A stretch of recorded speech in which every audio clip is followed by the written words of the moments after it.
Chapter 1. Standing outside the training room, I felt an overwhelming sense of desolation.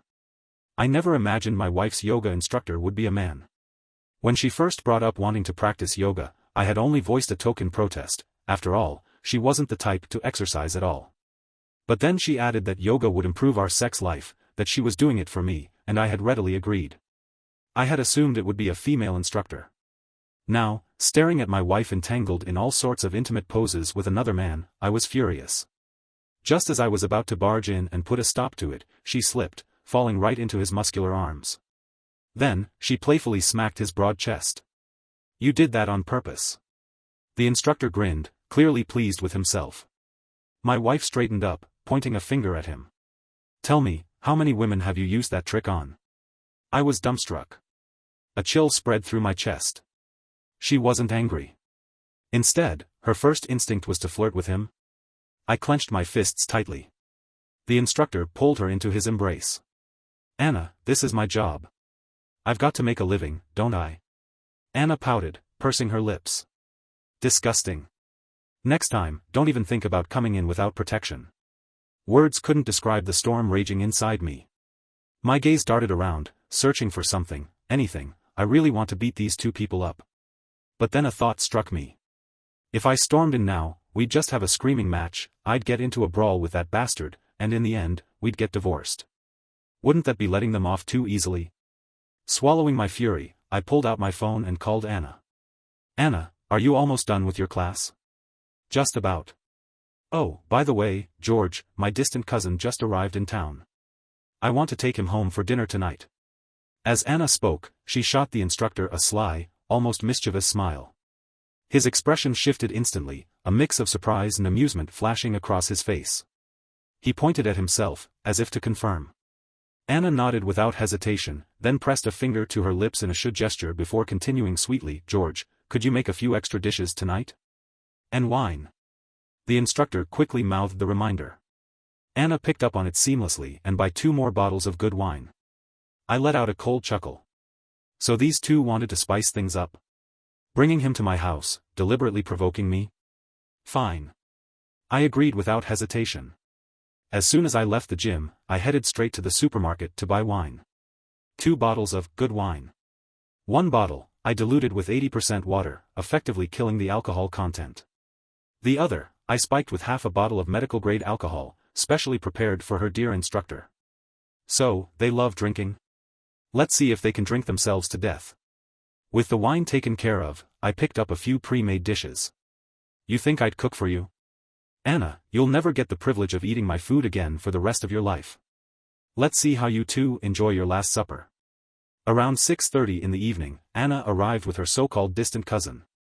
Her distant cousin brought along a plastic bag filled with cheap, bruised apples, 5 pounds for $1. "George, let me introduce you, this is my cousin, Henry." I put on a pleasant smile. "Oh, Henry, you really didn't have to bring anything. Times must be tough for you, huh?" Anna and Henry both froze at my words. The way they looked at me, it was as if they were wondering, tough? Do I look broke to you? Can't you see my designer clothes? I gestured toward the couch. "Don't just stand there, have a seat." Then, I casually dropped another bomb. "Henry, your parents' death anniversary is coming up soon, right? What brings you here all of a sudden?" Henry stiffened. His eyes darted toward Anna, clearly looking for help. Anna jumped in immediately. "George, can you stop asking useless questions?" I smirked. "Oh, you just don't understand. Orphans like Henry need to honor their late parents, don't they?" Henry nearly choked on his water. I turned to him, feigning concern. "What's wrong, Henry? Did I say something inappropriate?" He gave me a look more pitiful than crying, then stiffly nodded. Yeah, I already made it in advance." "Oh, good. And what about your sister? Has that situation been taken care of?" Henry slowly lifted his head, utterly bewildered. Before he could respond, Anna hastily cut in. "George, you must be mistaken." I raised a brow. "Really? But weren't you the one who told me about it?" Anna hesitated. I wasn't talking about Henry." I nodded in exaggerated embarrassment. "My bad, Henry. Seems Anna just phrased it poorly." Henry's face had darkened considerably, but he still forced out a "no problem" through gritted teeth. Then, as if desperate to change the subject, he asked if dinner was ready. Said he'd never had the chance to drink with me before, and tonight, he definitely wanted to make up for it. I quickly got to work, leading them into the kitchen. Since I'd always prioritized healthy eating, I had never bought pre-made meals before. The sudden feast on the table caught Anna off guard. "Not bad, George," she remarked in surprise. "Henry doesn't visit often, I couldn't possibly slack off." "Come on, have a seat, Henry." Henry settled into the chair across from us. I poured him a generous glass of the special, strong wine. Seeing this, Anna quickly poured me a glass of wine. I chuckled. "No need. 1 bottle per person." Then, I casually opened the bottle I had prepared for myself and poured a glass. Raising my cup, I stood up and pulled out my phone. "Anna, let's take a picture with Henry, I'll get it printed and framed later." Anna and Henry both laughed. Oh, I knew exactly what was behind those smiles. How many men would willingly take a group photo with the guy screwing their wife? I was probably the only one. "George, this isn't the camera, it's on video mode," Anna pointed out. I grinned. "Of course, it's a video. That way, we can pick the perfect moment for a screenshot instead of taking multiple pictures and wasting drinking time." They found my explanation perfectly reasonable and eagerly played along. The 3 of us squeezed into the frame. I raised my voice. "Tell me, how handsome is Cousin Henry?" "Very handsome." Both of them responded in unison, their enthusiasm flawless. Once I caught them in bed together, that "Cousin Henry" title would mean a whole lot more than just cheating. With the formalities out of the way, it was time to drink. I took a sip, and it was no different from drinking water. Henry, on the other hand, barely took a small sip before his whole body trembled violently. "This wine." He looked at me with suspicion. I kept a straight face. "What's wrong with wine? I spent over $1,000 on this bottle." Hearing the price, Henry visibly relaxed. "It's good, just has a bit of a hospital smell." By the 3rd round, Henry had barely finished half a bottle, yet he was already slurring his words, swaying unsteadily in his seat. I played along, pretending to be just as tipsy. That's when Anna suddenly spoke up. "George, there's something I don't know how to tell you." I smirked inwardly. "Here it comes." "Go ahead, Anna, just say it." She hesitated before continuing. "Henry's been going through a rough time, that's why he came to us for help." "Is that right, Henry?" Anna turned to him, and Henry immediately put on a pitiful expression, his acting as terrible as ever. "Yeah, things have been really tough lately." I was at a dead end, so I thought of Anna. For some reason, his eyes even got misty, as if he was actually feeling the part. So that's what this was about. Anna wanted me to fund her lover? She pressed on. "George, Henry has always been so good to me. He even saved my life when we were kids. When we were 7, we were playing by the riverbank, and I accidentally slipped in. I almost drowned, but Henry jumped in without hesitation and saved me." I cut her off before she could pile on more nonsense. "Say no more. I'll help him out, I'll find Henry a job first thing tomorrow." I had to stop her before her terrible acting gave the whole scheme away. But the second I mentioned a job, their faces changed. Anna, especially, panicked. "George, you misunderstood. Henry actually wants to borrow some money to start a business. You see, he used to be successful, look at the designer clothes he wears. He was a businessman before, just recently hit a rough patch." "Oh, I see." I nodded thoughtfully. "And how much does Henry want to borrow?" Anna quickly shot Henry a look. Henry gritted his teeth. $300,000. Anna immediately looked disappointed. She thought that was too little. This be *TCH, does she have any idea how hard I work for my money? Sure, things are better now, I bring in about 10 grand a month. But back then? I was risking my life to earn a decent living. When we first got married, Anna's spending habits were outrageous. To keep up with her ridiculous need to compete with others, I worked myself to the bone. And even then, when I set up my life insurance, I still named her as the sole beneficiary. And this is how she repays me? George, can you do it? Anna asked eagerly. I pretended to be buzzed, waving my hand with exaggerated generosity. $300,000? That's nothing. If we're doing this, let's do it properly, I'll invest $1 million. Both of them were stunned. Then came the excitement. Especially from Anna, she seemed shocked that I even had that kind of money. But before they could get too carried away, I dumped a bucket of ice water over their dreams. Only problem is, I don't have that much liquid cash on hand right now. I paused, as if thinking. Then, I snapped my fingers. Here's an idea, I have a friend who lends money. Very low interest rates. $500,000 per person should be easy for us. I'll take out a $500,000 loan in my name, and Anna, you take out $500,000 in yours. Problem solved.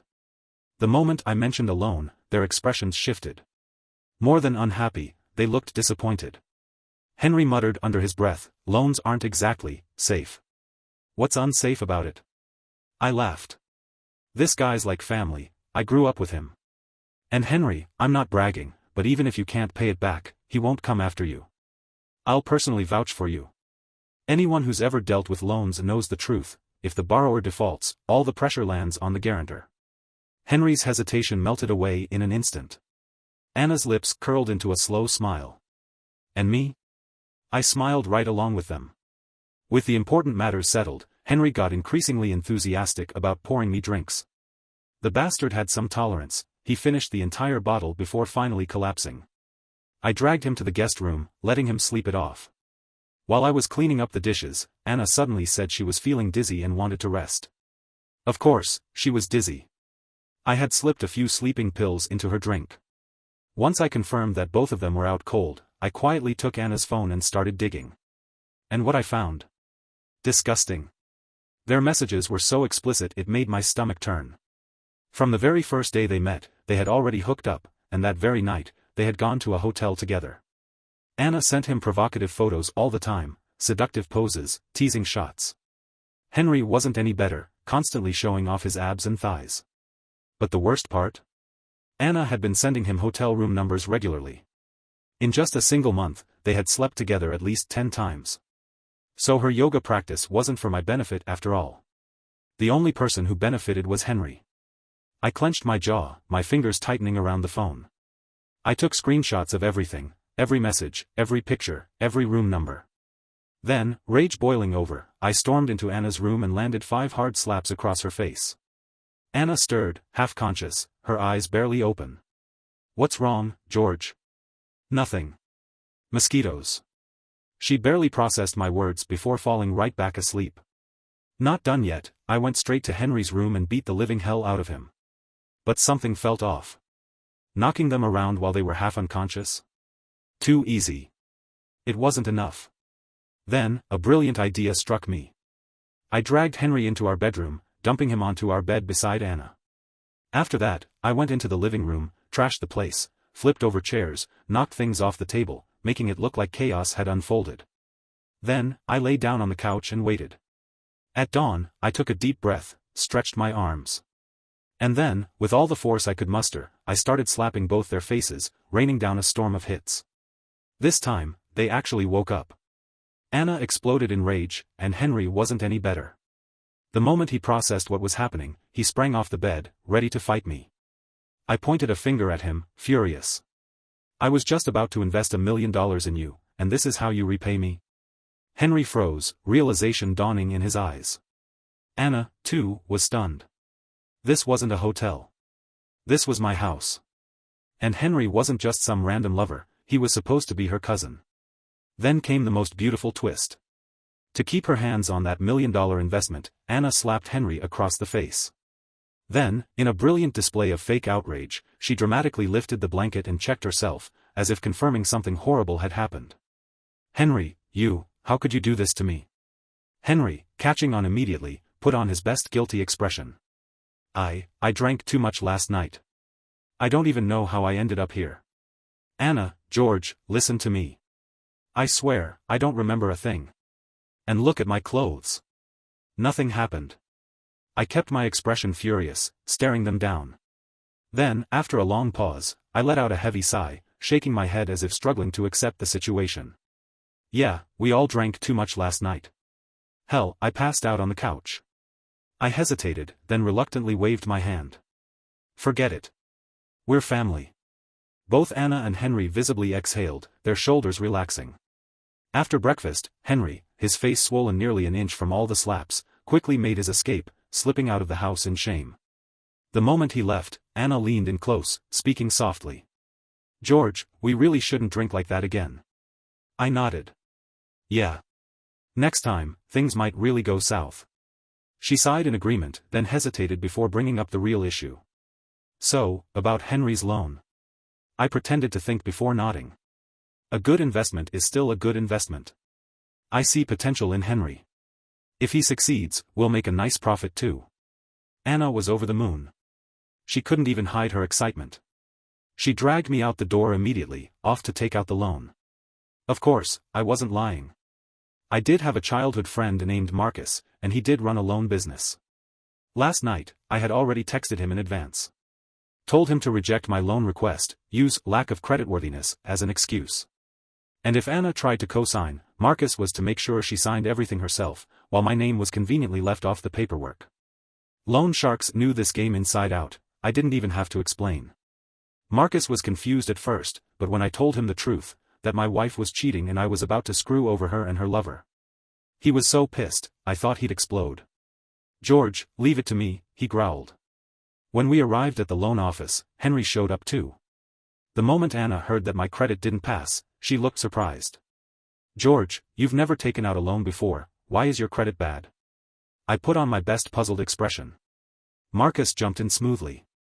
"It's because he got a record for fighting a few years ago. The system flags it automatically." Anna frowned slightly, as if trying to remember when I had ever been in a fight. Henry, standing off to the side, sighed in disappointment. "So, we can't get the $1 million? Marcus leaned forward, smirking. $1 million? That's easy. Just hand over your IDs, and I'll check the system." They hesitated for a moment, then reluctantly handed over their identification. And, just as expected, the system miraculously approved them without issue. Marcus glanced at the screen. "You both qualify for a max limit of $1.5 million each. How much do you want to borrow?" Henry's eyes widened. "Wait, $1.5 million? I thought we could only get $500,000. Marcus chuckled. "Most people can only get $500,000. But George is my good friend, I can pull some strings for you. Of course, the system still has to approve it. George didn't pass, so I can't do anything for him." I nearly gave Marcus a standing ovation right then and there. The way he sold that excuse? Flawless. Henry hesitated before turning to Anna. "How about we each take $500,000? Anna didn't even think twice, she nodded immediately. But Marcus interrupted smoothly. $500,000 has pretty high interest. If you're borrowing, the best deal is at $1.5 million each." Henry faltered. "But I don't really need that much." Of course he didn't. Who the hell has $1.5 million just lying around, let alone in debt? But Marcus wasn't done yet. He patted Henry's shoulder, shaking his head with a teasing laugh. "This is why young people like you never make it big, you hesitate too much. You've got a guarantor. What are you afraid of? Be bold." Anna's eyes lit up. She was fully on board, ready to trap me in this loan. She nudged Henry. "Henry, haven't you always wanted to open a gym? Since George is so supportive, why not go all in?" Then, as if to test me, she turned with a smile. "George, if we take out $3 million, can you handle it?" I rubbed my forehead, pretending to wrestle with the decision. Then, after a long pause, I sighed heavily, as if I had finally convinced myself. "I can handle it. Look at Henry, he wears nothing but designer brands. Clearly, he has an eye for success. Henry, once you make money, don't forget to cut me in on the profits." At this point, Henry had no way out. I could see the hesitation in his eyes. But Anna? She was completely convinced of her lover's abilities. She was the one pushing the gym idea, as if Henry was some business genius. Perfect. If they didn't burn through the money, this whole revenge plan wouldn't be worth it. And Henry finally caved. He signed the contract, with Anna following right behind him. Each of them took out a $1.5 million loan. And the best part? When they reached the guarantor section, they stared at me intently, watching as I signed. Afterward, they double-checked the contract, scanning it line by line. Only when they were completely satisfied did they leave, grinning ear to ear. Later, I pulled Marcus aside to confirm. Marcus grinned. I had you sign with a disappearing ink pen. That's why I kept reminding you not to press too hard, said it was to avoid tearing the paper. Genius. The real show was about to begin. When I got home after work, Anna was nowhere to be found. No need to guess, I knew exactly where she had gone. I needed solid proof of their affair, the more explicit, the better. I wanted them to drown in their own shame. Last night, I secretly installed a hidden app on Anna's phone. Not only could it track her location, but it also allowed me to eavesdrop. Finding her was easy. She was in a cafe. Anna was actually plotting with Henry to open a gym. Anna, I think a gym is the best option. Henry, aren't you worried that if I become the owner, more women will flock to me? Anna, I got you all this money. If you dare mess around again, I will make you regret it. Henry, fine, we'll do it your way. A gym it is. Henry, but seriously, Anna, is your husband an idiot? He co-signed a $3 million loan just like that, for a so-called cousin he barely knows? Anna, you don't get it. George has always been a pushover when it comes to me. He agreed yesterday without a fight. And if he hadn't, all I had to do was throw a tantrum, he'd fold in a heartbeat.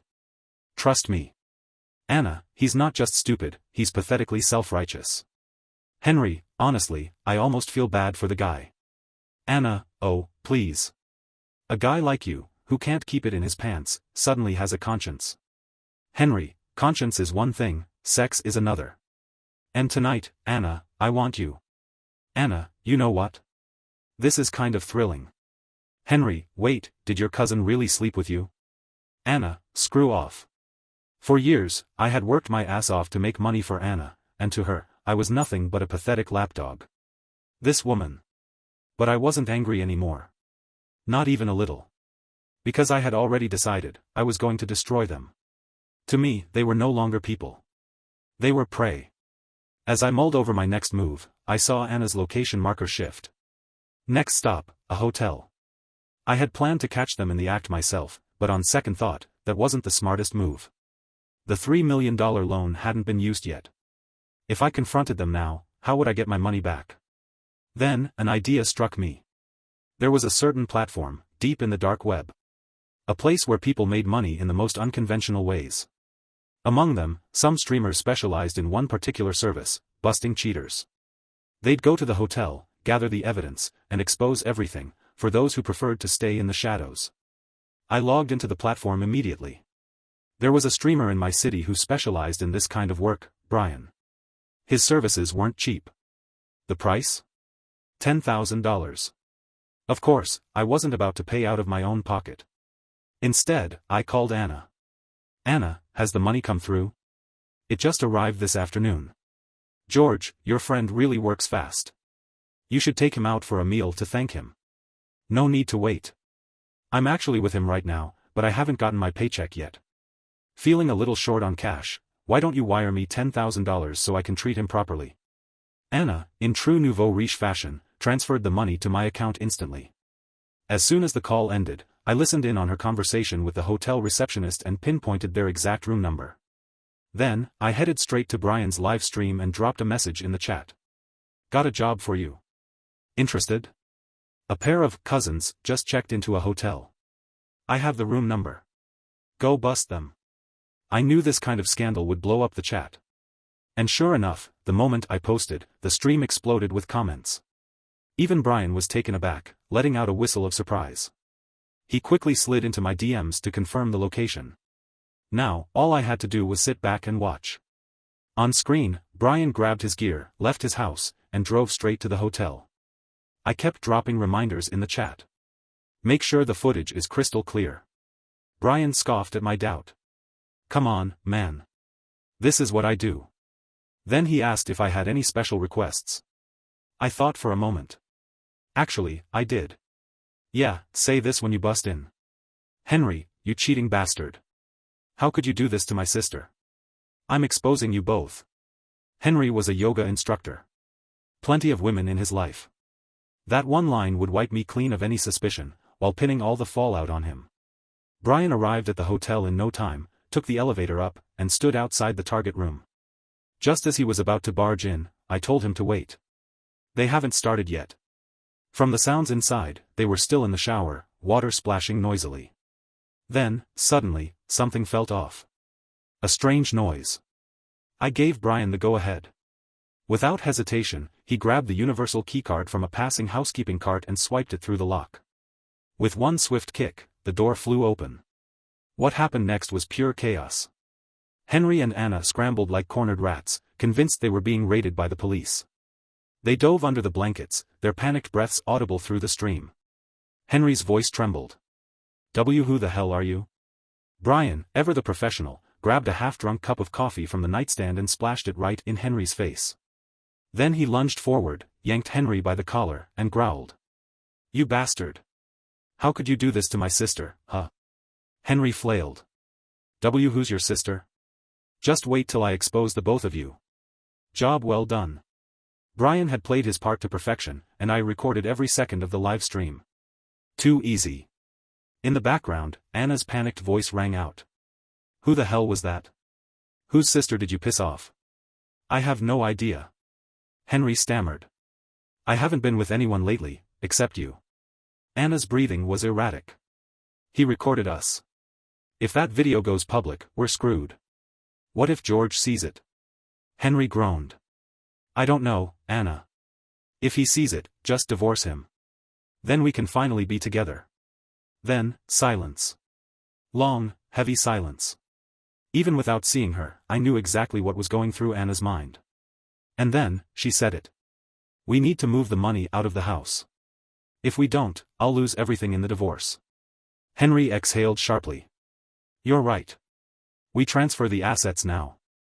And we need to set up the gym as fast as possible, we can't give him any chance to retaliate. I nearly laughed out loud. They were accelerating their own downfall. Perfect.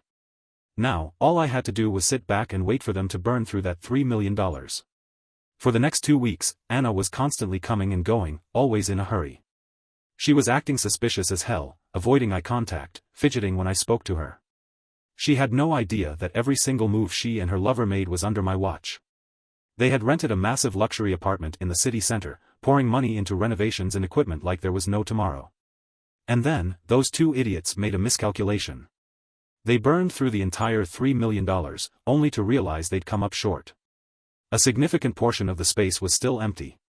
So, naturally, they turned to me, the fool, hoping I'd co-sign another loan with Marcus to cover the rest. That was my cue to take control. I played it smart, told them that the last loan, with each of them taking $1.5 million, had already pushed my limits. I couldn't just keep calling in favors. But Henry, ever the generous idiot, waved it off. I'll give you a $100,000 cut for your trouble. Clearly, blowing through $3 million had made them reckless. They no longer saw money as money, only as fuel for their business empire. Since the offer was on the table, I played along. In the end, each of them took on another $500,000 loan, bringing their total debt to a cool $4 million. I gave them an imaginary thumbs up. Then, when their gym was ready for its soft opening, they invited me to take a look. I had to admit, it looked good. Money had definitely been spent. The problem? The place was practically empty. Just a handful of women hanging around, looking more like Henry's side pieces than actual gym members. Anna's face was a sight to behold when they walked in. She kept pinching Henry's waist behind his back, seething with jealousy. For someone who had no problem cheating, she sure was territorial. George, let's have dinner tonight, Henry suggested. You can give me some feedback on the gym. I agreed immediately. But I insisted that those women join us as well, to keep things lively. Henry looked miserable. Anna squinted at me. George, what are you doing? Those are, just Henry's friends. You're not thinking something weird, are you? Of course not, Anna, I said smoothly. They helped out during the soft opening. Henry should know how to return the favor. We had this conversation quietly, away from the women. And since Anna was making an effort to keep her distance from Henry in my presence, the women had no idea about each other's real roles in his life. I was setting the stage for something big. With no way out, and the women eager to go, Henry had no choice but to agree. Since I was the biggest investor in their business, I had the final say. So, naturally, I picked a 5-star hotel. No way I was letting him save money. 8 of us sat around a massive table, ordering dish after dish, easily racking up a bill in the tens of thousands. And of course, a night like this called for alcohol. Glasses were emptied and refilled. The booze started taking effect, loosening tongues. And soon, the atmosphere at the table grew very interesting. The women started stealing glances at one another, sizing each other up. It was obvious, there were words hanging in the air, unsaid but waiting for the perfect moment to be spoken. Henry was smart, too smart. He kept steering the conversation back to his gym, never giving anyone a chance to bring up relationships. I couldn't let that slide. So I cut him off. Anna, which one of these women is Henry's girlfriend? The weight of that question crashed down on the table like a grenade. Not only did it expose Anna and Henry's little secret, but it also cornered Henry into answering in front of his entire harem. Just as I expected, Anna's face turned deathly pale. Sitting among Henry's many lovers, forced to keep up the lie of being his cousin, it must have been killing her. She clenched her jaw. How would I know? Henry, why don't you tell us? There was venom in her voice. Henry looked like he was being roasted over an open flame. He forced a laugh and turned to me. George, I don't have a girlfriend yet. And that's when the bomb went off. A woman in her early 30s, face flushed with alcohol and fury, slammed her hand on the table and shot to her feet. What the hell do you mean, Henry? You made me play along, and now you're saying you don't have a girlfriend? Then what the hell am I? Wait, you're his girlfriend? The woman sitting beside her had been waiting for this moment. She sprang up like a loaded spring. And what exactly is your relationship with Henry? I had noticed from the start, these two women didn't get along. They had been subtly eyeing each other, suspicious, cautious. Now, the fuse had been lit. The other women at the table weren't nearly as worked up. It was clear, they had lives, marriages, and Henry was just a plaything to them. They sat back, sipping their drinks, watching the drama unfold. Same as me. Sensing disaster, Henry tried to defuse the situation. It's complicated. Let's not talk about it here. Let's just eat, alright? Eat? The first woman grabbed a plate and smashed it against his chest. I wined and dined you, and this is how you repay me? The second woman wasn't far behind. She picked up her coffee and threw it right in Henry's face. Scumbag. Both women stormed off. Then, just as suddenly, they stormed back in. Because at that very moment, I uploaded the cheating video to Henry's gym community chat. A private little fitness group, where I had joined through Anna under a fake account. Their phones buzzed. And the moment they saw it, they went feral. Screaming, clawing, lunging at Henry like wild animals. One of them even scratched his face so hard, he looked like a damn accordion. Anna, seeing her precious Henry getting wrecked, jumped in to pull them apart. Big mistake. The two women exchanged a single glance. And suddenly, Anna became the target. One grabbed her by the hair. The other slapped her across the face, hard, relentless, their teamwork impeccable. A moment ago, they were enemies. Now, united by vengeance. You filthy whore. Sleeping with your cousin? You disgusting tramp. What kind of degenerate are you? Are you even your mother's daughter or her brother's bastard? The place was in chaos. Dishes shattering. Glass breaking. Even the hotel staff came running in, yelling for them to stop. That was my cue. I got up, stepped forward, and pulled Anna behind me. Just enough to create space. Just enough for what came next. One of the women shoved her phone in my face. Your wife's been cheating on you, and you're still protecting her. I was a terrible actor, so I went with what felt natural. I roared at Anna, you filthy whore. And then I turned. Swung my arm back. And slapped her so hard, she stumbled into a chair, dazed. But I wasn't done. I grabbed a wine bottle. And smashed it over Henry's head. Glass shattered. Henry screamed, clutching his skull as blood dripped through his fingers. Tears and snot ran down his face. You two disgust me. I bellowed. Cousins? And you pull this incestuous bullshit? George, listen, I can explain. I slapped Anna again, knocking her head to the side. Then I pointed right at her. Divorce. And just for good measure. I kicked Henry straight in the gut, knocking him flat on his back. Then, stepping over his writhing body, I walked out of the hotel. The second I was outside, I threw my hands in the air. And I danced. Once I got home, I didn't waste any time. I took the cheating footage and did a quick edit, just enough to make it go viral.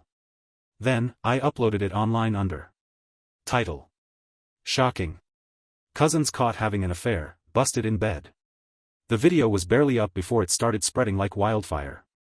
Influencers jumped on it, reposting it faster than I could refresh my screen. Some people even begged for the uncensored version. I didn't care. As long as the video blew up, it was a win. It wasn't enough to make national headlines, but it dominated short video platforms. And soon, people started recognizing them. Including some of my friends. They called me right away, asking what the hell was going on. I played dumb. Said I had no idea. But I had decided, I was divorcing Anna. That night, Anna's parents showed up at my doorstep, banging on my door at midnight. Tears streaming down their faces, looking just about ready to get on their knees and beg for forgiveness. These weren't good people. They had milked me for $500,000 when I married Anna, and in return, I barely got treated like family. Now, they were here, groveling. Anna cheated. She's not getting a damn penny in this divorce, I said flatly. If you really want to make amends, start by returning that $500,000. They collapsed on the spot. Stunned. Absolutely wrecked. And just then, Anna walked through the door. The moment she stepped inside, her parents pounced. They slapped her. Calling her a disgrace. A worthless whore. Demanding to know which cousin Henry was, since they'd never even heard of him. Anna had been beaten down all night. She was already at her breaking point. Then, she snapped. She shoved them away, her eyes burning with rage. Yes.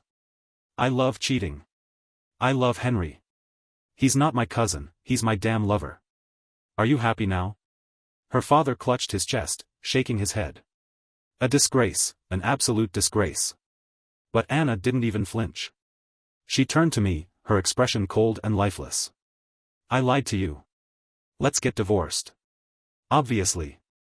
I was just as indifferent. But then I added. Return the $500,000 in full.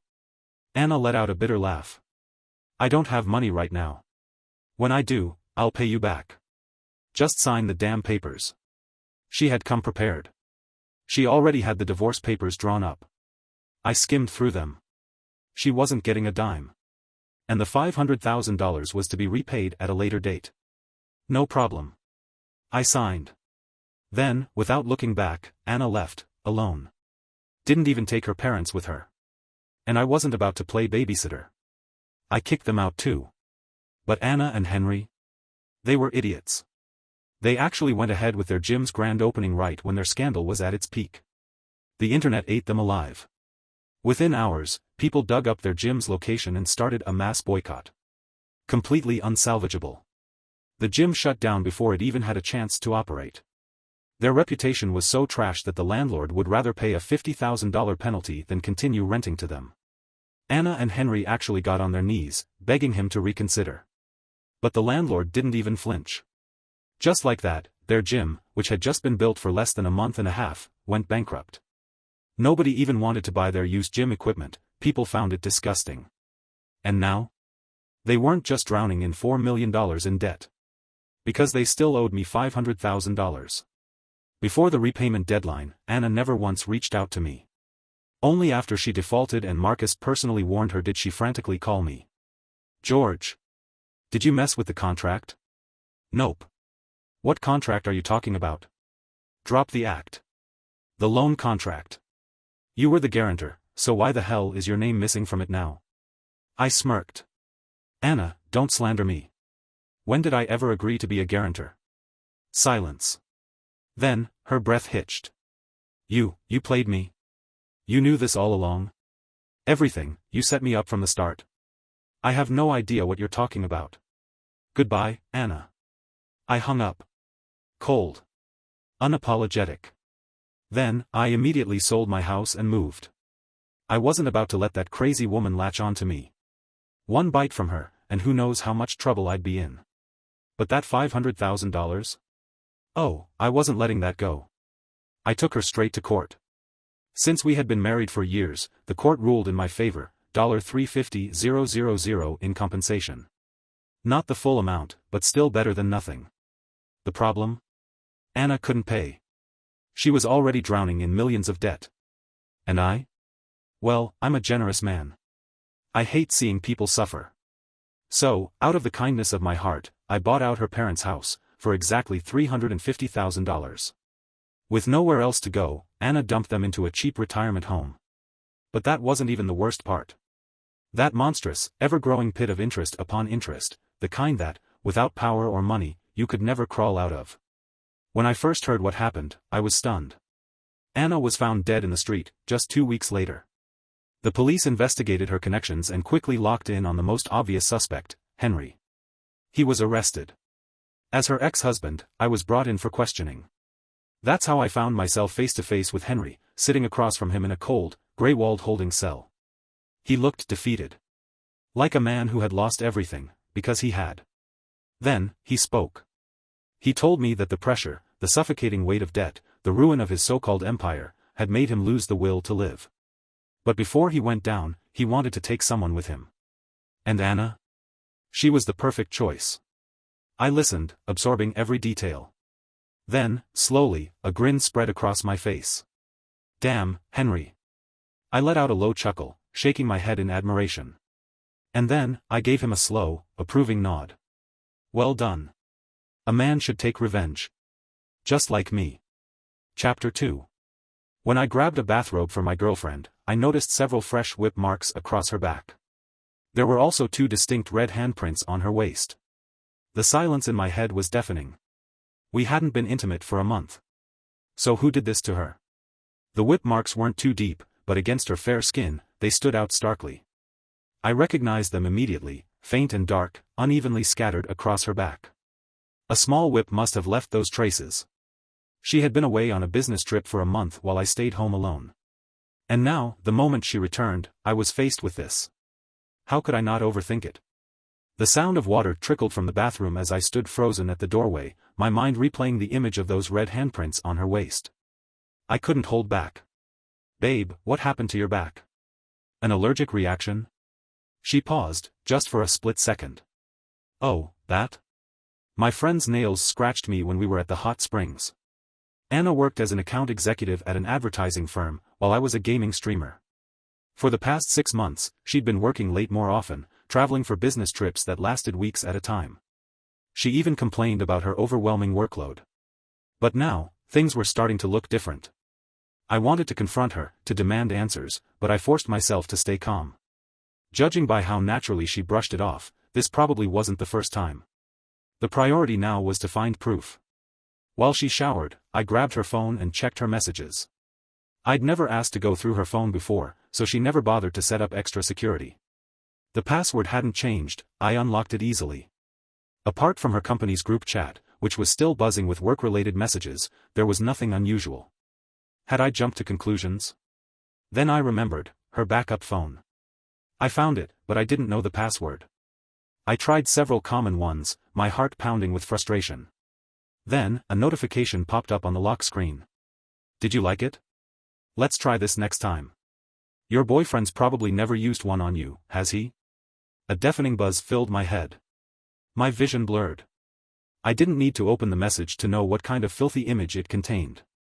My fingers trembled as I gripped the phone. I turned to her suitcase next. Condoms. Not my size. A lace lingerie set. She had never worn it for me. My mind felt like a war zone, bombarded by explosions, nausea twisting my stomach into knots. A wave of sickness crashed over me, and I barely held back the urge to vomit. When she stepped out of the shower, I made a move to get close to her, feigning intimacy. As expected, Anna shoved me away. For just a split second, I caught the look in her eyes, disgust. She turned over, her back facing me, and muttered lifelessly, "I'm tired." Yes or no, just pick one. What the hell does tired even mean? A coldness seeped into my bones. The next morning, I woke up with dark circles under my eyes, fueled by a single determination: I was going to find out who the bastard was. I told Anna I had to go back home to handle some paperwork because my father's house was being demolished for redevelopment. She scoffed. That tiny place? How much could they even compensate you? She wasn't wrong. My father's house wasn't in a major city, and the demolition project had been in talks for years without any real progress. There was no telling when it would actually happen. But that wasn't the point. I needed an excuse. I had to give her and her lover the perfect opportunity to meet. I sighed, pretending to hesitate. I might be gone for a while. At the mention of an extended absence, Anna immediately switched gears, her expression shifting into one of disappointment. She pouted, feigning reluctance.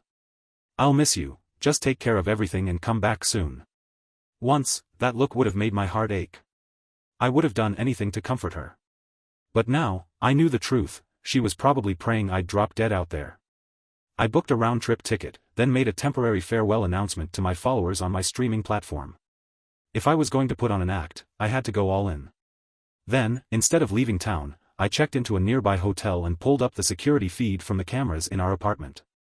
Since I worked from home, I rarely needed to use the surveillance system. Anna never expected me to monitor her. She was sprawled comfortably on the couch, talking on the phone. "My boyfriend's out of town. Why don't you come over for a few days?" The person on the other end said something that made her giggle. "Oh, and bring that thing from last time. I really liked it." She covered her mouth and laughed, her voice sickeningly sweet. Unbelievable. She was practically giving me a live broadcast. Her lover didn't waste any time. A tall man, easily over 6'2", arrived soon after. The second he stepped through the door, the two of them were all over each other. Within minutes, their clothes and shoes were scattered across the floor. They didn't even make it to the bedroom. The curtains were drawn, and right there in the living room, they started going at it.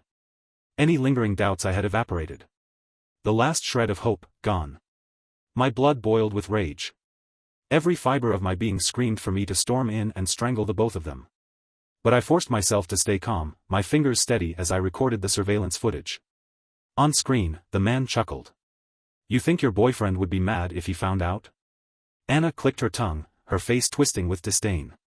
"He's a total bore. We've been together for a year, and he's completely useless in bed, no sense of fun at all." She sighed dramatically. "Honestly, if he didn't have a car, a house, and no parents to interfere, I never would have given him a second look." She laughed. "That idiot's like a dog, does whatever I tell him. It's hilarious." The man smirked. "Should we call him? Let him hear what we're doing right now. What do you think his reaction would be?" Anna playfully smacked his chest. "You're so bad. Ugh, I hate you." Then, suddenly, the man shifted, turning to face the camera. His full face came into view. I froze. A cold, numbing sensation crawled up my spine. I knew this man. Anna was a fitness enthusiast and had an annual membership at a nearby gym. I had seen this man before. The realization hit me like a brick to the face. He was her personal trainer. I'd picked her up from the gym a few times and had even exchanged a few casual words with him. Meanwhile, these two had probably been sneaking around right under my nose for who knows how long. And me? I had been playing the fool, working my ass off to earn money for her, showering her with affection, buying her designer bags and jewelry without a second thought. The anger in my chest burned like wildfire. I wanted to expose them. Right now. Post the video online, let the world tear them apart. Let them be shamed, mocked, and cursed into oblivion. But then what? A few days of internet outrage, some nasty comments, and then what? The world would move on. No one would care. And in the end, they would be free to be together without any guilt, their little affair turning into an open relationship. That wasn't enough. Not even close. On the screen, the two of them launched into another round of their sick games, the sound of whips and moans filling the room. I forced myself to turn it off. Not yet. I needed to be patient. I changed into workout gear and headed to the gym.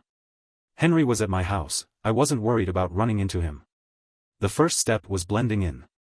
I signed up for a membership, making sure to show my face around. That's when I saw his name in the gym's promotional pamphlet. Henry. Henry was one of the gym's star trainers.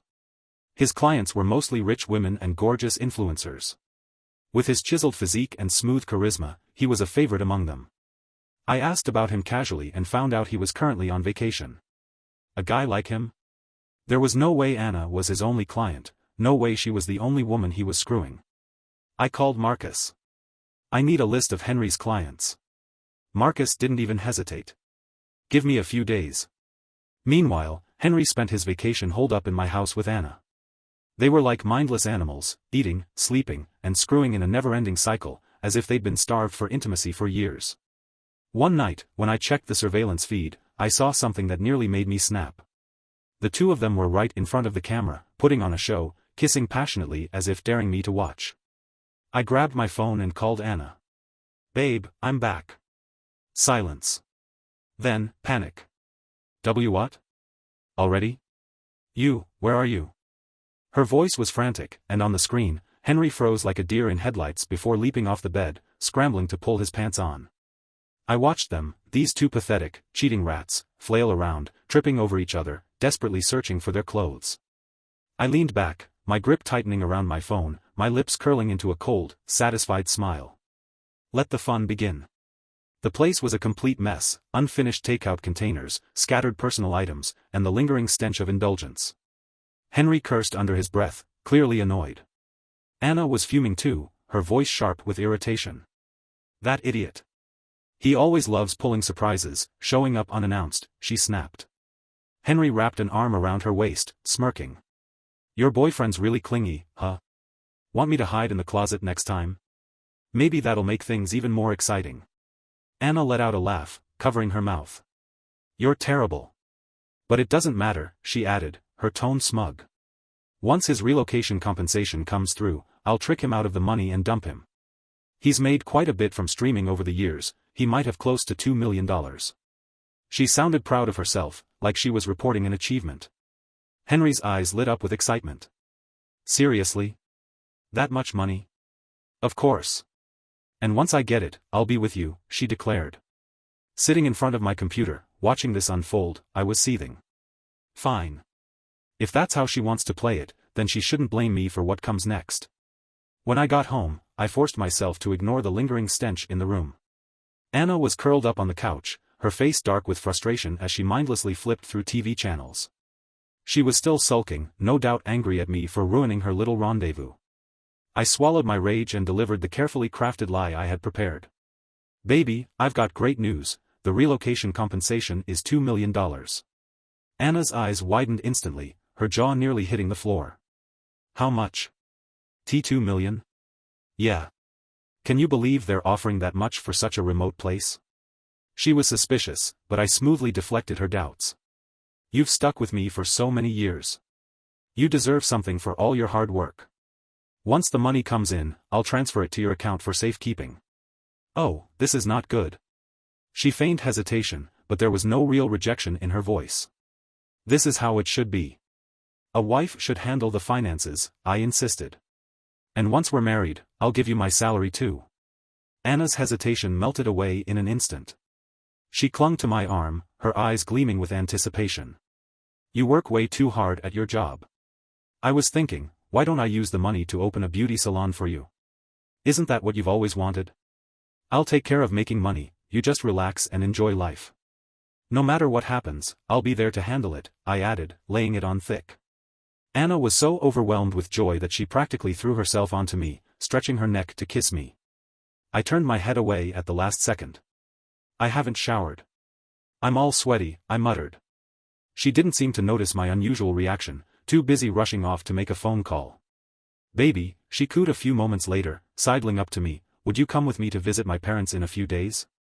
I forced down my disgust and stepped away from her touch. Your parents don't like me.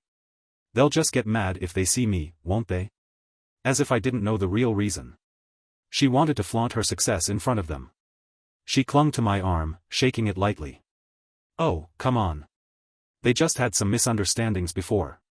Once we explain, it'll be fine. When we arrived at her parents' house, their enthusiasm was almost sickening. Their faces practically screamed one thing, ulterior motives. Anna's mother, who had always been sharp-tongued with me, suddenly turned warm and affectionate, gripping my hand as she showered me with compliments. George, are you still streaming? That's a great career. The internet is booming these days, there's a lot of potential in it. Her father chimed in next, grabbing my arm like we were old friends. You and Anna have been together for so many years, but you've never come home to visit us, never done anything for the family. They took turns piling on the flattery, calling me promising and successful. If I weren't, they claimed, they wouldn't have agreed to let Anna be with me in the first place. I merely smiled and said nothing. The truth was, they never cared about Anna. When they had a son later on, she became all but invisible in their home. And since I was with her, I was just as overlooked. Back when they first heard I was a gaming streamer, they thought it was an embarrassing job and never missed a chance to belittle me. They didn't even allow Anna to introduce me to them. But today was different. They exchanged a knowing glance, their eyes brimming with calculation. Anna's father rubbed his hands together and gave me a sycophantic smile. You and Anna have been dating for a long time. It's about time you got married, don't you think? That's actually why we invited you here today, to discuss your plans. Anna's parents had tried to squeeze money out of me before. When they first found out about our relationship, they demanded I hand over $100,000 to prove my sincerity before they would approve of us dating. But I knew the real reason: they wanted the money to enroll their precious son, Nate, in extracurricular programs. I had just graduated back then and didn't have that kind of cash. I had to sell the car my parents left me before they finally relented. And now, they were running the same scheme, using marriage as their next move to bleed me dry. This whole family was like a pack of leeches, latching onto me, desperate to suck me dry until there was nothing left. Anna is our most precious daughter, her father continued with an air of self-righteousness. We've spent so much time and effort raising her, we can't just let her marry you for nothing. You need to take this seriously. When I remained silent, his friendly facade cracked. We're not after your money, he said, though his tone betrayed his true intentions. Whatever you give, it's just a reflection of your sincerity. We worked hard to raise our daughter, and we need to ensure she'll be taken care of. This isn't about greed, it's about giving Anna security. Still, I didn't respond. That's when he lost patience and slammed his hand on the table. All right, let's be honest. Anna has plenty of suitors, better ones than you. Men with money, from good families. The only reason we allowed her to be with you was because she insisted. But if you're not willing to do your part, then forget it. I smiled faintly and took a slow sip of my coffee. Anna, sensing my lack of reaction, started to panic. George, what do you mean by this? Are you saying you don't want to marry me? Do you not love me anymore? Her voice quivered, her lips trembling as her eyes filled with tears. This was her go-to tactic. Whenever she wanted money from me, she would put on this exact act. Anna's father, seeing my silence, assumed I was rejecting their demand. His expression darkened instantly. Even Anna's mother, who had been so warm at first, now glared at me with open hostility. They looked at me like I was the worst kind of scumbag. I gently set my coffee cup down, completely unhurried. But I still didn't say a word. What are you saying? My feelings for Anna are genuine. Money isn't an issue at all. I've already discussed this with Anna. Once my relocation compensation comes in, the entire amount will go to her. Think of it as my show of sincerity. Anna's father froze on the spot, stunned. Her mother's jaw practically hit the floor. They had no idea how to respond to this. You really mean that? That's $2 million. I nodded. Anna has been with me for so many years. It hasn't been easy for her. Of course, I won't let her suffer. Besides, my money is her money. Even if I give her everything, I'd do it willingly. Anna's parents stared at me, dumbfounded. They had never imagined someone like me could exist. And once the money arrives, I'll buy a house for you near my neighborhood. The area has a great environment, perfect for retirement. That way, you'll be close to Anna and can see her anytime. I've already checked out a community with parks and a hospital nearby.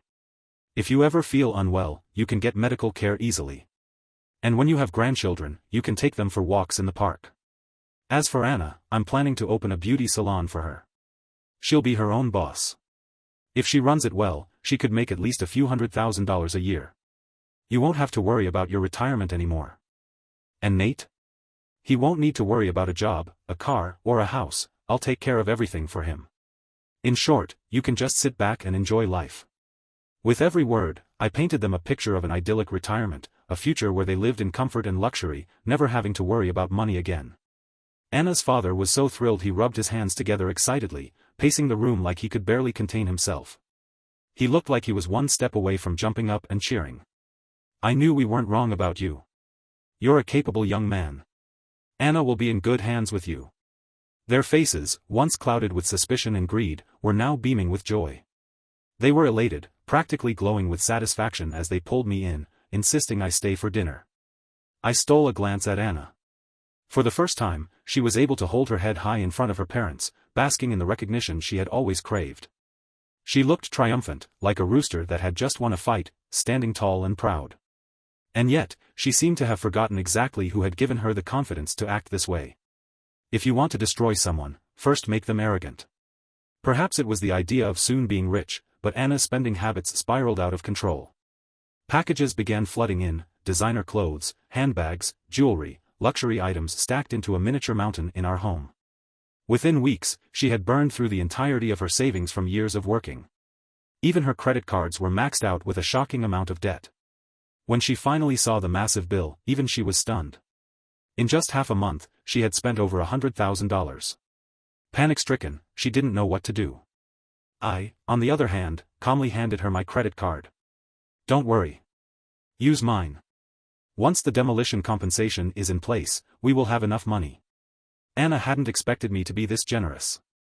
Overwhelmed, she took the card with shaking hands, her eyes misty with gratitude. I gently reassured her, it's okay, spend whatever you want. Buy whatever makes you happy. I've got you covered. Anna had fully settled into her newfound financial freedom, swiping my credit card with reckless abandon.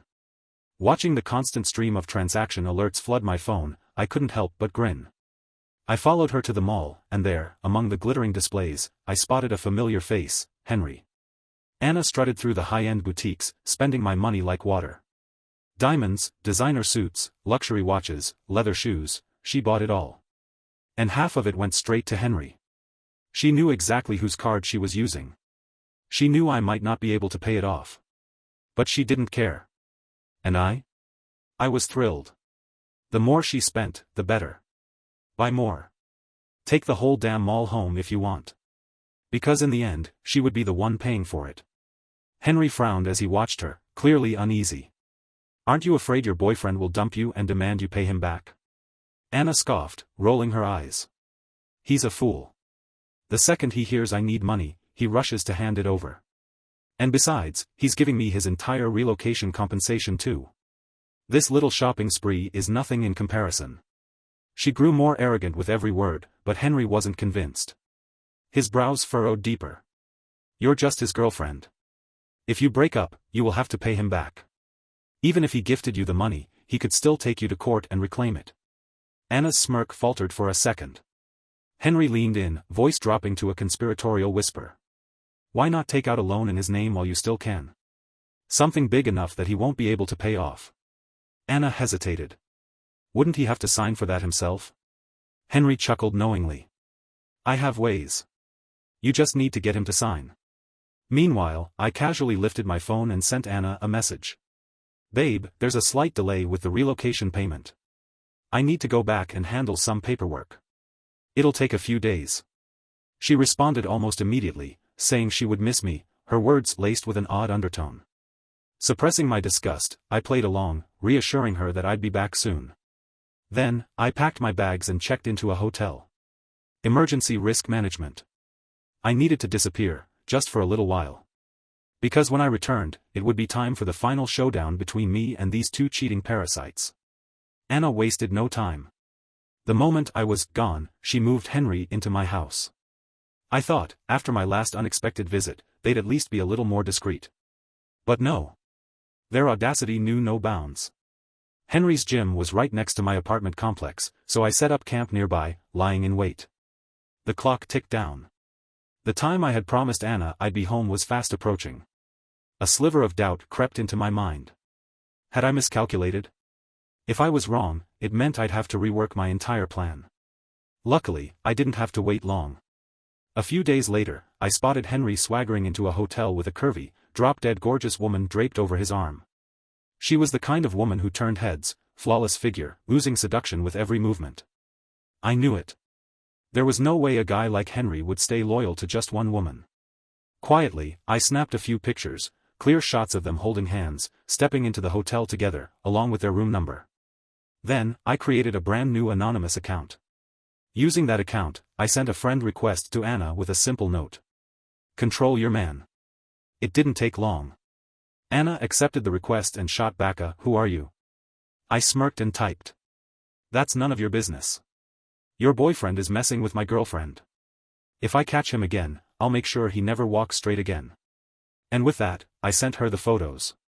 The images left no room for doubt, Henry and the mystery woman cozying up, hand in hand, walking straight into a hotel room together. I knew Anna. I knew her too well. There was no way she'd let this slide. She'd go straight to Henry and make a scene. So, I settled in at the convenience store across the street, waiting for the fireworks to start. I didn't have to wait long. Soon enough, Anna stormed up to the hotel, rage practically rolling off her in waves. And in her hand?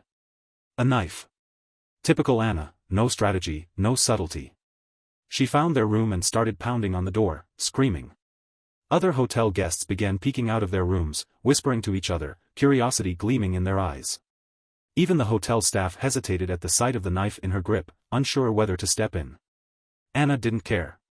She pounded harder, louder, her fury building with every second. "Henry! Get your ass out here!" The door finally flung open, Henry, looking startled and disheveled.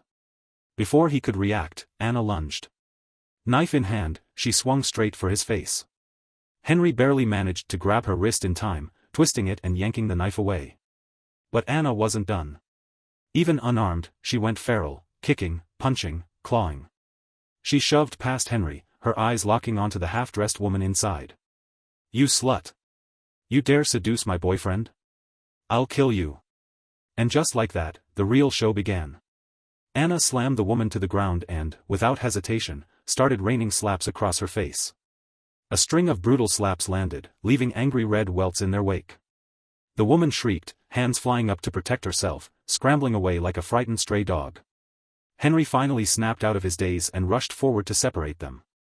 She turned on Henry too, her fury uncontained. With one swift motion, she slapped him across the face so hard his head snapped to the side.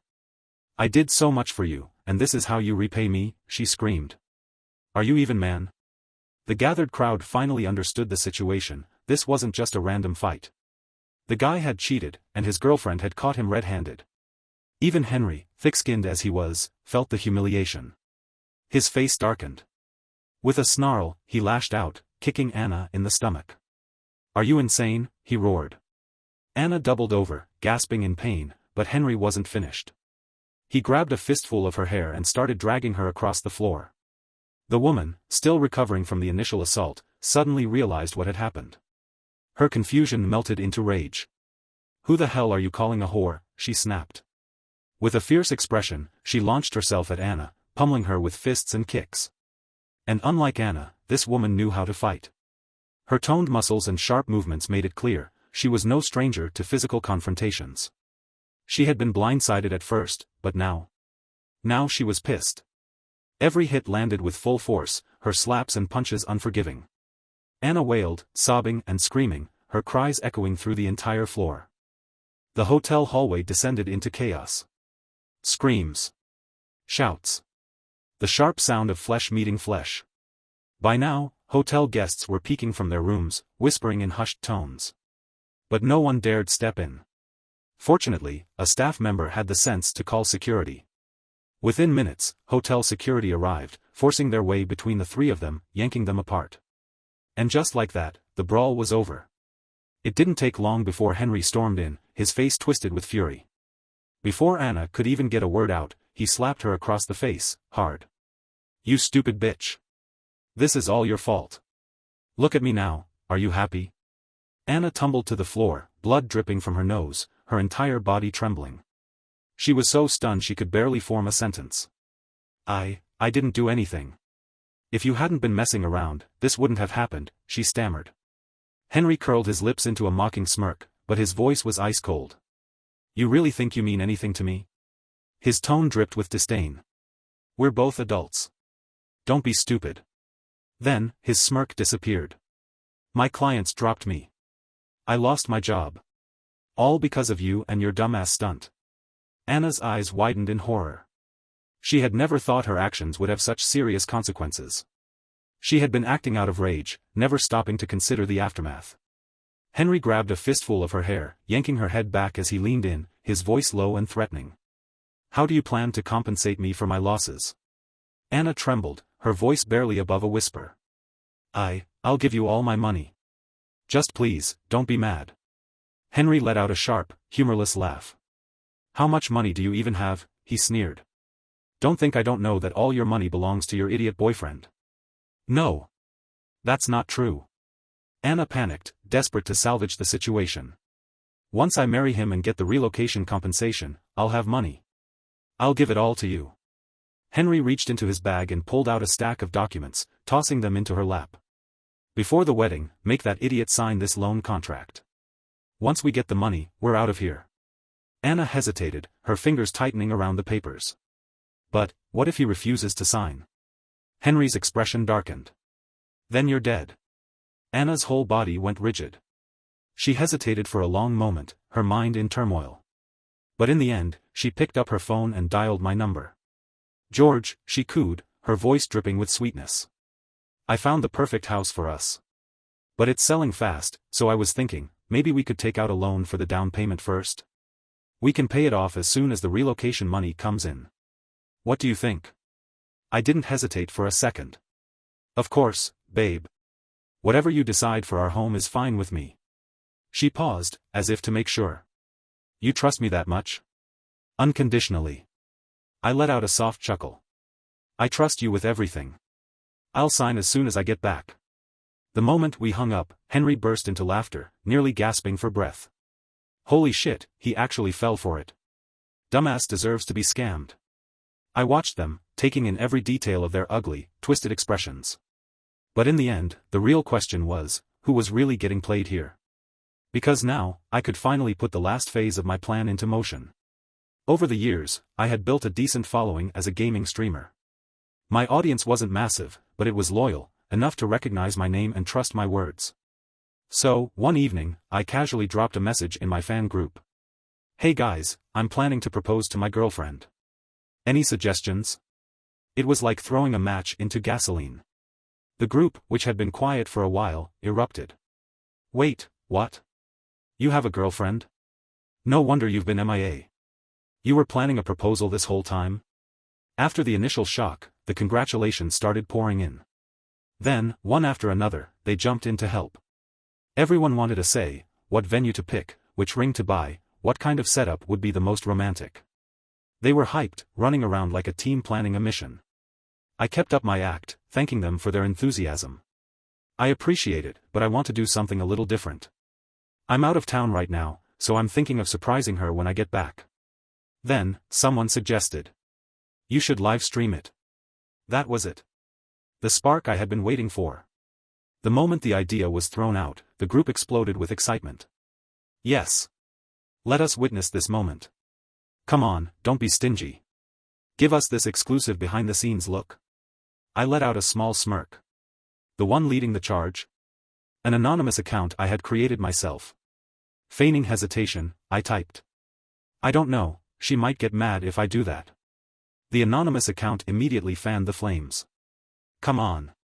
You're giving her a huge diamond ring, she's not going to be mad. Just do it. More people jumped in. Yeah, we want to see it. Think of it as a special treat for your fans.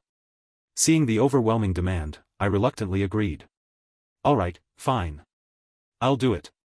And just like that, I had them right where I wanted them. For the next few days, they were fully invested, helping me pick the flowers, choose my outfit, plan the perfect speech. Everyone was thrilled, hyped, waiting for the grand moment. Every day, they asked the same thing, when's the live stream? Their excitement built and built, reaching a fever pitch. And the higher the anticipation, the harder the crash would be when they saw the truth. The stage was set. The audience was ready. Now, it was time for the main act. At the scheduled time, I strapped on a hidden camera and started the live stream early. Within moments, waves of viewers flooded in. The buzz around a public proposal was huge, newcomers kept pouring into the stream, eager to witness my romantic moment. On the way home, I kept glancing at my phone, checking the surveillance feed. The last thing I needed was for Anna and Henry to not be there, ruining my plan. They thought I was just nervous. The comments rolled in, full of support. You got this, man. She's gonna say yes for sure. This is so exciting. My heart's pounding just watching. I kept my tone light, playing along, perfectly selling the jittery mix of anxiety and anticipation. When I reached the door, I took a deep breath, steadied myself, and knocked. No response. Maybe she's still asleep, I told the audience, knocking again, louder. Still nothing. The viewers grew restless. Dude, just go in already. Bro, the suspense is killing me. I reached for my keys. She's a heavy sleeper. She probably didn't hear me, I said casually as I unlocked the door. And then. Silence. The entire live stream fell into stunned, breathless silence. Scattered clothes. Used condoms. And on the sofa, two entwined, naked bodies. The camera captured everything. A split second of pure shock, then the chat exploded. WTF? Is this real? I stood frozen for 1 second, then I launched myself forward. My fists flew, crashing into Henry's face. The two jolted awake, scrambling to cover themselves. Panicked, they yanked at the blankets, fumbling to escape my punches. Anna's face twisted in horror. George, why are you back? Her voice cracked, but the betrayal in her eyes wasn't about getting caught, it was about her plan falling apart. I let out a harsh laugh, fists clenching. If I hadn't come back, I'd still be in the dark. You two disgusting pieces of trash. The reality of the situation started to sink in. Henry shook off his initial panic, his face darkening with rage. He grabbed my wrist, his grip tightening. You serious right now? He spat. You couldn't even keep your woman in check, and you're here trying to fight me? What kind of man are you? He swung his hand back to punch me. But his fist never landed. Because Henry was the one who got slammed to the ground. Before I even walked into this situation, I already knew how it would play out. Which is why I had prepared. Before heading home, I had spoken to security, telling them I was planning a proposal and might need some help. And now, the security guard I called in advance, a towering, 6'3" wall of muscle, stepped forward. Effortlessly, he grabbed Henry like he was a ragdoll, pinning him to the ground. Anna screamed. George! What the hell are you doing? Let him go. I turned to her, expression cold. This is your choice. This is the man you threw everything away for. Anna's lips curled into a sneer. So what? She crossed her arms, her tone laced with contempt. I like him. He's fun, he knows how to enjoy life. Can you do it? My chest rose and fell, rage curling in my veins. And then she said it. I already agreed to marry you. Her gaze sharpened, filled with scorn. Don't push your luck. She lifted her chin, looking at me like I was some pathetic, whining child. You should understand, marrying me is already a reach for you. We're not even married yet, so stop acting like you can control me. It's annoying.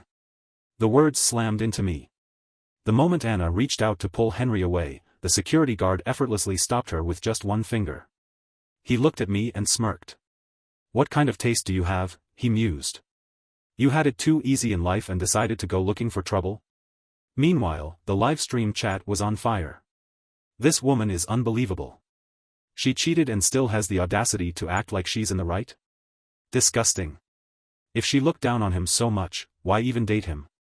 What a gold-digging rat. Anna, clueless that every word she had spoken was being broadcast to thousands, stood her ground, still acting superior. I glanced at the flood of angry comments, then calmly asked. So the only reason you agreed to marry me was for my relocation compensation? And the loan, you planned to scam me into taking it out just to hand it over to this man? For a split second, Anna's face twitched with panic. The relocation compensation was something you promised me, she argued, scrambling to justify herself. And the loan? I already told you, it was just for the house's down payment. But nobody believed her. Not after everything they had just witnessed. The chat erupted with rage. The same fans who had helped me plan the perfect proposal, the ones who had celebrated my love story, were now livid at how they had been played. And that was exactly what I wanted. I let the outrage simmer, then sighed heavily, apologized to the viewers, and abruptly ended the stream. But even that wasn't enough to hide the look on my face. The humiliation. The betrayal. The audience had seen it all. And they weren't going to let it go. Within days, the scandal exploded online, everywhere. Anna became public enemy number one. I took the opportunity to dump her and kick her out of my house, tossing all her belongings into the hallway. She sat outside my door for a week, banging, kicking, screaming, so much that the neighbors started complaining. Eventually, security threw her out. Anna, as arrogant as ever, dusted herself off and sneered at me. "You think you're the only man in the world?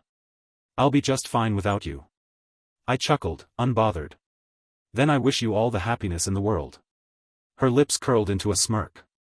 "I'll be happier than ever. And when you come crawling back, begging me to take you back, you won't even be worthy of it." She turned to leave, but I called after her. "Hold on." She stopped, frowning. "Over the years, I've spent quite a bit on you. At least $100,000. I said casually. "But I'm not petty. You've been with me for a long time, so I'll just write that off. Consider it money wasted on a stray dog." Anna snorted, rolling her eyes. "Humph. At least you're self-aware." "But," I continued, my tone turning sharp, "the credit card debt you ran up? The thousands of dollars in damage you did to my place? You're paying that back." Anna's face drained of color. "That was your choice. You spent the money on me willingly. You can't just demand it back now," she shrieked. I shrugged. "And who can prove I willingly gave it to you?" She froze, her expression turning from anger to sheer disbelief. Her lips trembled. "George. You planned this, didn't you?" I tilted my head. "If that's what you want to believe, who am I to stop you?" Anna stormed off, furious. But before she left, she threw one last parting shot over her shoulder. "Just wait and see. One day you'll regret this. You'll beg me to come back." As if she were certain I'd never get over her. As if she were so important that I'd be lost without her. For a brief moment, I wondered, just how much of an idiot was I in the past, to let her believe something so ridiculous? But Anna's real problems were just beginning. I had known from the start that she wouldn't be able to pay back that debt. For years, Anna lived in my home rent-free. She never paid for utilities, never had to worry about transportation. I drove her to and from work every day. I even transferred her money regularly, making sure she had everything she wanted. And over time, she got used to it. She became reckless, spending every cent the moment she got paid. She never saved, because she never needed to. Maybe she never imagined that the love I once had for her would turn into the knife pressed against her throat. And that knife? It wasn't just aimed at her. It was at her entire family. The dream house I had promised them? Gone. Their perfect retirement plans? Shattered. And as news of Anna's betrayal spread, her father found himself humiliated, whispers following him wherever he went. One day, they were on top of the world. The next, they had nothing. And that kind of fall? Not everyone can handle it. They lost their minds, calling me over and over, begging me to take Anna back. Through the phone, I could hear the chaos, yelling, curses, even the sound of something breaking. Anna's father, frantic, practically pleaded. "George, what's all this nonsense about breaking off the wedding? Anna knows she was wrong. We've already punished her. She's promised to cut ties with that man. She'll be a good wife, just give her another chance." He still thought I was the same fool from before. That if he just snapped his fingers, I'd come crawling back, desperate to please them. They thought I was still that weak, abandoned orphan who had no one else. For years, I had tried to treat them like family. I had given them everything. And yet, to them, I was never more than a walking ATM. Did they really think I'd believe them now? I let out a deep sigh, my voice dripping with regret. "I just can't pretend none of this happened," I said, voice heavy with pain. "I was going to buy you that house, I even promised Anna the full $2 million for my relocation money, but now, sigh, ***. On the other end, the shouting grew louder, the arguing turning into pure chaos. And then, wailing. Desperate, gut-wrenching cries. I didn't hesitate. "Let's not contact each other again." And with that, I hung up. Then, I blocked every single one of them. But Anna's parents? They refused to give up. The very next day, they showed up at my apartment complex. Luckily, I had no reason to go out. I spent most of my time at home, ignoring their presence. But the other residents weren't so patient. They complained about the noise, about the constant screaming. Security got involved. And eventually, the police took them away. Then, Anna called me. She had changed her number, probably because she had no choice. Her voice was sharp, furious. George, what the hell? You actually want me to pay you back? So she'd finally received the court summons. I leaned back, smiling. What, you thought I was joking? Her breath hitched. She was panicking. $300,000, George, she screeched. Where the hell am I supposed to get $300,000? Then, she changed tactics. You planned this, didn't you? You just wanted to force me to come back to you. Fine. I'll do it. I'll be with you. I'll cut Henry off. Just drop the lawsuit. I laughed. You can't pay it back? I asked, mocking curiosity in my voice. Didn't your parents still have a house? That should cover $300,000, right? Then, my tone turned ice cold. And tell me, Anna. What on earth made you think I still wanted you? Do me a favor, take that bastard and get as far away from me as possible. That's when she finally broke. She sobbed, voice shaking with fury. Because of your stupid live stream, I lost my job. Henry lost his too. He blames me for everything, he beats me every day. I'm drowning in debt. My own parents won't even look at me. This is all your fault, George. You ruined my life. You. I cut her off with a cold chuckle. All I know is that you're suffering. My voice was calm. Unshaken. And you know what, Anna? I murmured. You should have thought about that the moment you decided to cheat. Then, I hung up. For good. Because in this world, people pay for their mistakes. To put an end to the harassment, I sold my house and moved to a different neighborhood. I had no interest in keeping tabs on Anna, but some mutual acquaintances still brought me news of her. Apparently, after our breakup, she stayed with Henry. But after their affair had been exposed on my live stream, neither of them could find work. With no money and no home, they ended up crammed into a tiny, run-down apartment. Henry's temper only worsened. He resented Anna for ruining his life, for making him a public disgrace, for costing him his job and reputation. And every few days, he took that rage out on her, with his fists. One time, he beat her so badly that he nearly killed her. That landed him in jail. I took that opportunity to hand over the recordings of Henry and Anna plotting to scam me into signing a high-interest loan. That led the police to uncover his entire loan shark operation.